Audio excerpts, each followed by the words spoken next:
Hello and welcome to Pro-Life Primetime News. Today is Friday, February 16th. I'm Leslie Palma. And I'm Teresa Watson. Thanks for joining us this evening. In our top story, we celebrate an 11th hour victory for the 5 late-term abortion victims whose bodies were set to be destroyed last Friday. Our guest, Reverend Pat Mahoney, was instrumental in securing this victory, and he'll be here to tell us about it. West Virginia Senator Joe Manchin, who describes himself as a pro-life Democrat, has signed on to sponsor a pro-abortion bill. I'll have all the details and other stories in Abortion in the News. In political news in a nutshell, we'll talk about whether Joe Biden is too old for another term in the White House and all the political happenings that occurred this week. Well, as I'm sure you've heard, Jesus showed up at the Super Bowl. We will discuss a controversial ad that has everyone talking. Stay tuned. We reported last week that the Washington, D.C. medical examiner had been ordered by the U.S. Justice Department to destroy the bodies of 5 late-term abortion victims found in the home of a pro-life activist 2 years ago. But after pro-lifers jumped into the fray, the D.C. medical examiner said last Friday afternoon that the office would not destroy the babies' bodies. Reverend Pat Mahoney, a longtime pro-life activist who heads up the Christian Defense Coalition, was instrumental in securing this victory, and he's joining us this evening. Welcome to the show, Pat. Well, it's great to be here, and all the viewers, if they only knew what we've been, this is going to be the best show ever based on what we've had to go through to get here. Okay. Very true. Very true. So, Pat, set the stage for us. Who are these babies and why are they important? Well, in March of 2 years ago, Teresa Bakovenak and Lauren Handy were doing sidewalk counseling at the infamous Sant'Angelo's abortion center in Washington, D.C. All abortion centers are horrible, but Sant'Angelo does abortions up to 8 and 9 months. They saw a gentleman coming out with a large drum, and they were aware that they were from a medical disposal company.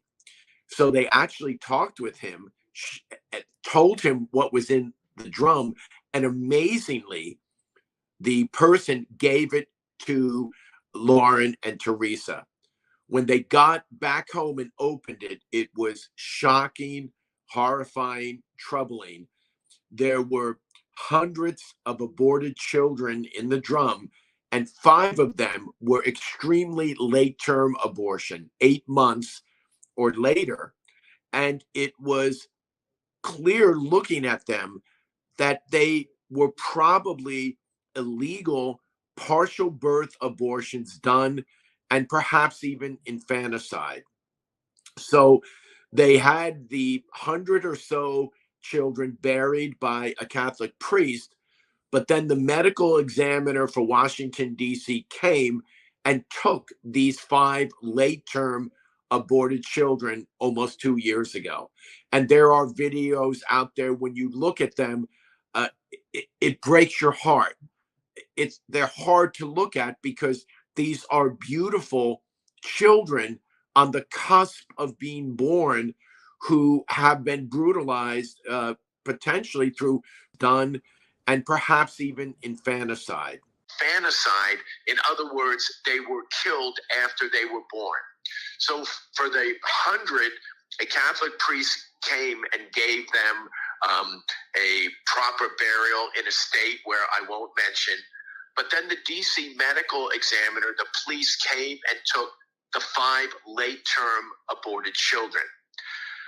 Over the past 2 years, there has been this struggle going on with the Department of Justice, the Washington, D.C. medical examiner, the mayor of Washington, D.C., Mayor Bowser, and the Washington, D.C. Police Department, and Congress, pro-life members of Congress, demanding that an autopsy be done, because we believe that these children, all abortions are horrific, whether they're done at 13 weeks or 35 weeks. But partial birth abortions by code and infanticide violate federal law. So over the past 2 years, there's been this real back and forth members of Congress like Congressman Roy and Senator Cruz and so many heroic Congressman Smith, so many heroic members of Congress, over 45, demanding that an autopsy be done. It just was clearly a cover-up. So just last week, the Department of Justice talked to the medical examiner and said, we are done. We're not going to do any autopsy or have any plans. And they said that the babies were to be disposed of by the end of the week, which would have been last Friday. When we heard that, we got involved with the American Center for Law and Justice on two levels. Of course, we want an autopsy. That's the most important. But what Katie, my wife, and I did, we went to the medical examiners and filed a petition to receive these 5 precious children to ensure that after an autopsy, if one happens, that they would receive an honorable, proper, and dignified burial, and they would not be thrown into an unknown grave and treated like they had no value at all. Here's where we're at right now. Just yesterday on Capitol Hill, Congressman Roy, along with pro-life groups and leaders and members of Congress, had a major news conference in which they demanded an autopsy be done. And then after an autopsy is done, that these children would be given a proper burial. And we're now working with the Archdiocese of D.C. that they would be buried in a Catholic cemetery in our nation's capital. And we would love to see at the cathedral a special funeral mass done for these children. Our position is clear. These children have value and meaning and dignity and purpose. Elie Wiesel, the Holocaust survivor and Nobel Peace Prize winner, said that if we don't honor the dead, it's akin to killing them all over again. And so we want to make sure first an autopsy and then a proper and dignified burial.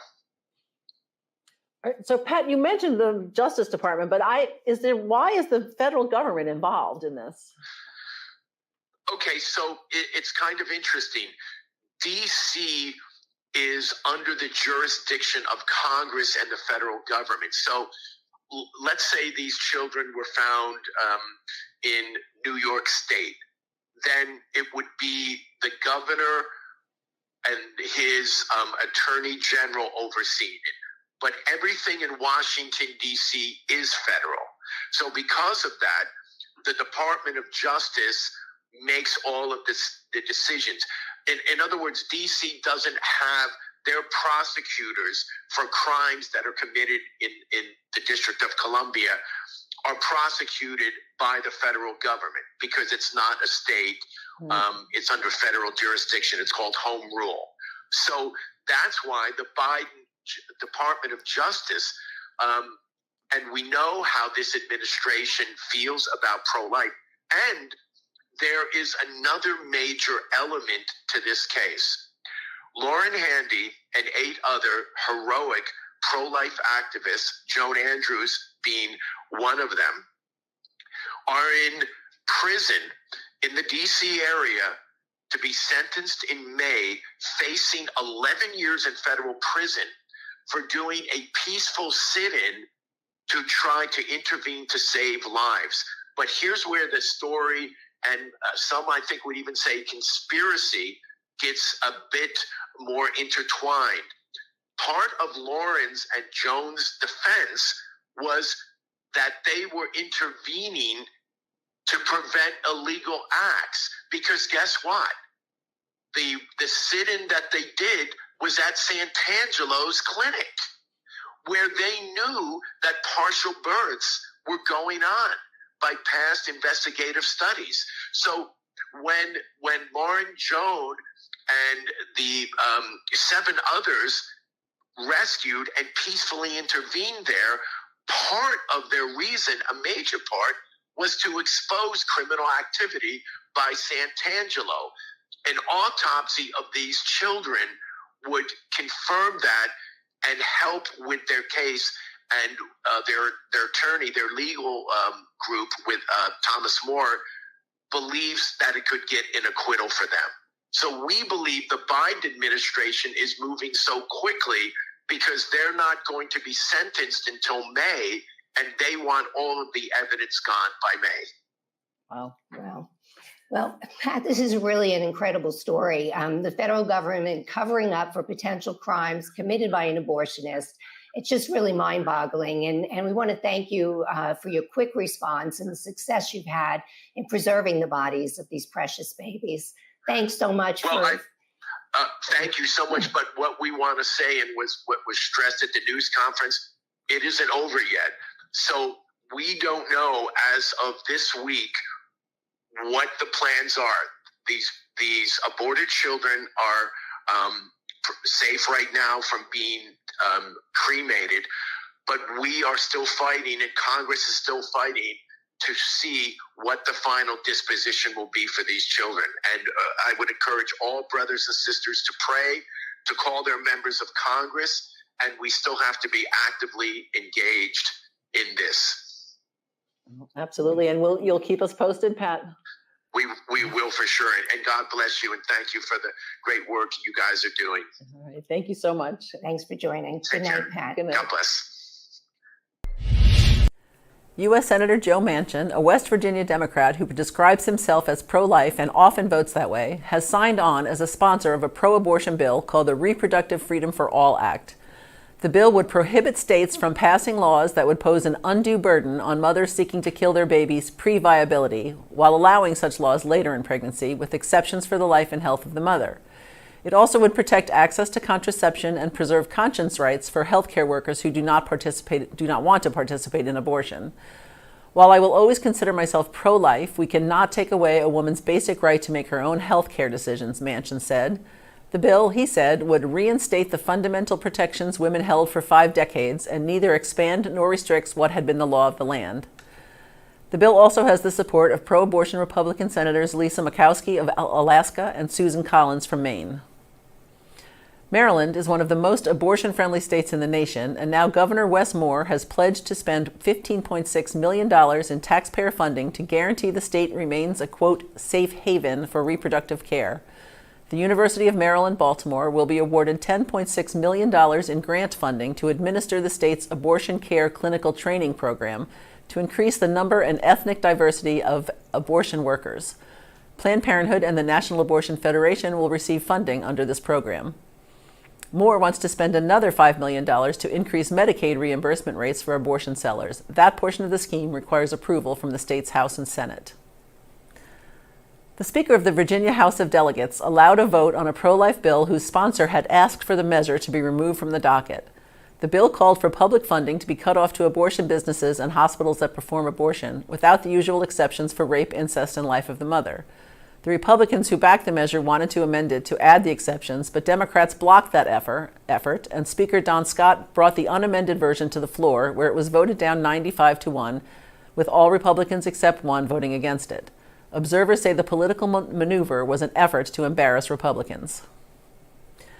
Protections for the unborn and their mothers are in jeopardy in abortion-friendly Michigan, where the extremists at the Center for Reproductive Rights have filed a lawsuit to get rid of a 24-hour waiting period, expand the number of healthcare workers who can perform abortions, and repeal a law requiring mothers to be told beforehand about fetal development and the exact nature of abortion procedures. Genevieve Marnin, Legislative Director for Right to Life of Michigan, said the abortion industry and Governor Gretchen Whitmer are dead set on systematically stripping away protections for women who are seeking an abortion. Women should be very concerned. Also in Michigan, this week, the Reproductive Health Act went into effect, repealing a law that required the purchase of a special insurance rider to cover abortions and dropping a law that prohibited colleges and universities from referring their students to abortion businesses. Nothing says I love you like abortion, at least according to the Carolina Abortion Fund. For the 3rd consecutive year, the fund has asked people to send in donations of $14 on Valentine's Day to help mothers abort their children. Let's spread the love and fund abortion care, the organization tweeted. In other weird news from South Carolina, a new bill would pay women to give birth to babies they wanted to abort but couldn't because state law protects babies from abortion at about 6 weeks. The bill claims the heartbeat law forces a woman to act as a gestational surrogate for the state of South Carolina, which cannot itself physically conceive or carry a child. Comparing a woman's uterus to rental property, the bill also asserts that the state may not require a mother to incubate a child without appropriate compensation. A Democrat in the Illinois House has sponsored a bill that would give a $500 tax credit to mothers who move to the state to abort their children and to abortionists who set up shop in the state after leaving places where laws protecting the unborn have left them out of work. Republicans say the bill is a faulty way to address the state's population loss. A growing trend in the Netherlands, known as duo euthanasia, allows couples to end their lives together. The latest victim of this macabre ritual are former Dutch Prime Minister Dries Van Agt and his wife of 65 years, Eugenie. Both were 93. The former Prime Minister never fully recovered after suffering a brain hemorrhage in 2019, the Washington Post reported, while his wife's health issues were unknown. 29 couples were killed by duo euthanasia in 2022 in the Netherlands, more than double the number who died in 2020. In euthanasia, a physician administers a lethal dose of drugs to end a person's life. In assisted suicide, a person self-administers the drug in the presence of a physician. Euthanasia is still illegal in the U.S., but assisted suicide is allowed in 10 states and the District of Columbia. And finally, some good news. The Kansas City Chiefs' Super Bowl victory was also a win for a pregnancy center in the Catholic Diocese of Kansas City St. Joseph as the result of a bet between bishops.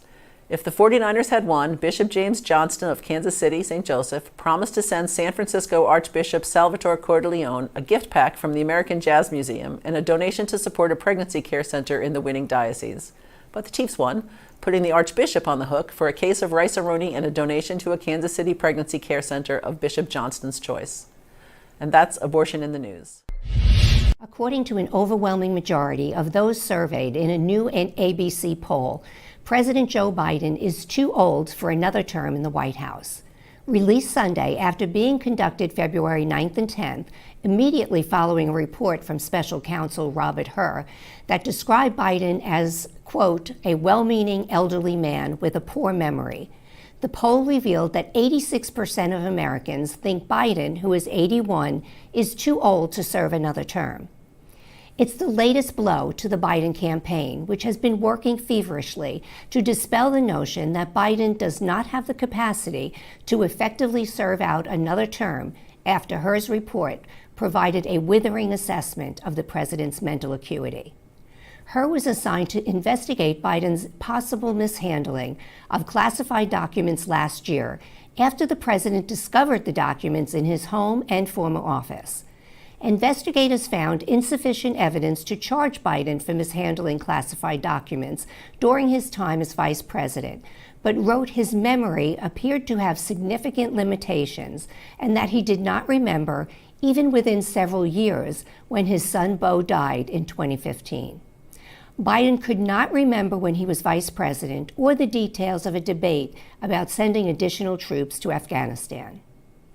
Vice President Kamala Harris said during an interview Wednesday that she was ready to fulfill her constitutional duty to assume the presidency should President Biden be unable to govern, as questions swirl around about his health and age. With 1 week to go before South Carolina's GOP primary, former President Donald Trump sits with a commanding lead over rival Nikki Haley. But that didn't stop Trump from urging supporters to show up in force on February 24th. We want to send a signal for November, Trump said during a 90-minute campaign speech Saturday at Coastal Carolina University's HTC Center. He continued saying, 14 days from now, each and every one of you is going to get out and vote to deliver a gigantic win in South Carolina. And in November, we're going to win the White House and we're going to take back our country. As of Saturday, Trump holds nearly a 32-point lead over Haley among likely GOP primary voters, 62.5% to 30.6%. Trump has also pulled in endorsements from virtually every statewide elected official, including U.S. Senators Lindsey Graham and Tim Scott and Governor Henry McMaster. Scott's name is rumored to be on Trump's shortlist for vice president. This state has been so incredible. We love this state with thousands of hardworking, God-fearing American patriots, Trump said. He walked on stage to signs that read, "Welcome home, President Trump," and "South Carolina, Trump country." Former Maryland Governor Larry Hogan announced last week that he will run for U.S. Senate, giving Republicans a prominent candidate who is well positioned to run a competitive campaign for the GOP in a state that hasn't had a Republican U.S. Senator in 37 years. But Hogan's candidacy is a problem for pro-lifers. He is pro-abortion and was chief executive of a state with few abortion restrictions. He told CNN that he won't support a national abortion ban. It was Hogan's first public comments since he announced his candidacy. "I'm personally not a proponent of abortion, but I'm not going to take away the rights for others to make that decision for themselves," Hogan said. "I'm not on either side of the extreme of that issue. I stood up for people to continue to have the right to abortion in the state of Maryland. No, I would not vote to support a national abortion ban," Hogan continued. Hogan added that a vote or referendum to add abortion access to the state constitution is unnecessary. The decision marks a surprise turnaround for Hogan, who had considered a presidential bid. As governor, he became a national figure as one of the rare Republicans willing to criticize Donald Trump. Last month, Hogan stepped down from the leadership of the third-party movement, No Labels. "My fellow Marylanders, you know me," Hogan begins in a video released by the Senate campaign. "For 8 years, we proved that the toxic politics that divide our nation need not divide our state." The former governor added that he decided to run for Senate not to serve one party, but to try to be part of the solution to fix our nation's broken politics and fight for Maryland.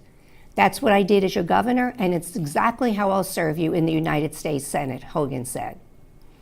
GOP leaders are eager to pick up the seat as they try to wrestle control of the Senate from Democrats, who hold a slim majority and are defending more seats than Republicans in 2024. But if Hogan wins, the Senate would then have 3 pro-abortion Republicans who would be expected to vote against pro-life legislation. Democrat Tom Souza won a special election for a U.S. House seat in New York on Tuesday, coming out on top in a politically mixed suburban district. Susie defended Republican Mazi Pilip to take the seat that was left vacant when George Santos, also a Republican, was expelled from Congress. The victory marks a return to Washington for Susie, who represented the district for 3 terms before giving it up to run, unsuccessfully, for governor. It's unclear how long his next stint on Capitol Hill will last, as a redistricting process unfolds that could reshape the district. But for now, the result narrows the already slim Republican majority in the House. There are now 219 Republicans to 213 Democrats. And that's political news in a nutshell. Whether you watch the Super Bowl or not, you undoubtedly have seen the ad, He Gets Us, sponsored by a new Christian nonprofit called Come Near. The ad caused quite a lot of discussion on social media, and a lot of the discussion was a far cry from what the ad seemed to intend. The ad shows people in various settings washing other people's feet and is meant to convey the biblical principle of Christians serving others as service to the Lord. One of the situations depicted is a photo showing a woman washing the feet of a young woman outside an abortion business that the ad has labeled as a family planning clinic. Some pro-life advocates criticized the ad for making it appear that it was endorsing women having abortions, which kill unborn children and violate biblical principles. Others say the ad merely called on viewers to follow Jesus' command to love our neighbors, regardless of who they are and what they do. It wasn't just pro-lifers who found fault with the ad. The abortion extremist Amanda Marcotte wrote a story in Salon that carried the headline, "Hobby Lobby-funded Jesus Super Bowl ads can't hide the hate that fuels the Christian right." A blogger at the Mary Sue, which bills itself as the Geek Girl's Guide to the Universe, wrote that the, quote, money shot showed an anti-abortion protester outside a family planning clinic washing the feet of a young pregnant woman. The clinic is definitely meant to represent the crisis pregnancy centers run by evangelical conservatives who use the centers to lure in pregnant people and convince them that abortion is not an option, the blogger wrote. This is a completely different interpretation than the one pro-lifers came away with. We reached out to the He Gets Us to have someone talk about the ad and the backlash, but we haven't gotten a response yet. But here's what we've learned about the campaign. Its first ad debuted during the 2023 Super Bowl, showing Jesus as an immigrant, a refugee, a woman's rights advocate, and as someone fighting racial injustice and corruption in politics. It immediately drew the ire of New York Congresswoman Alexandria Ocasio-Cortez, who tweeted, "Something tells me Jesus would not spend millions of dollars on Super Bowl ads to make fascism look benign." The tweet was roundly criticized and the ad was a hit. Last year, the campaign was funded by a Christian group called the Servant Foundation, an organization that has given substantial grants to many Christian and pro-life organizations. Hobby Lobby owner and CEO David Green has said publicly that he was a donor. This year, a newly formed nonprofit called Come Near is funding He Gets Us. David Green's son, Mark Green, is a member of Come Near's board of directors. Its CEO is Ken Caldwell, former CEO of Compassion International, a Christian organization dedicated to ending child poverty. Responding to the controversy following this year's Super Bowl ad, He Gets Us spokesman Greg Miller said, "Our goal is to really show that Jesus loved and cared for everyone and anyone." We would love to know what you think. So please watch the ad if you haven't already and share your comments on the social media platform where you're viewing the show.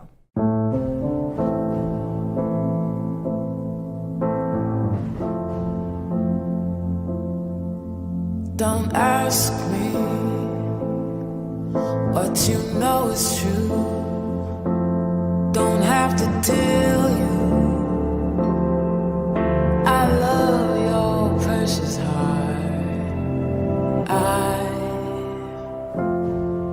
I was standing, you were there, two worlds collided, and they could never tear us apart.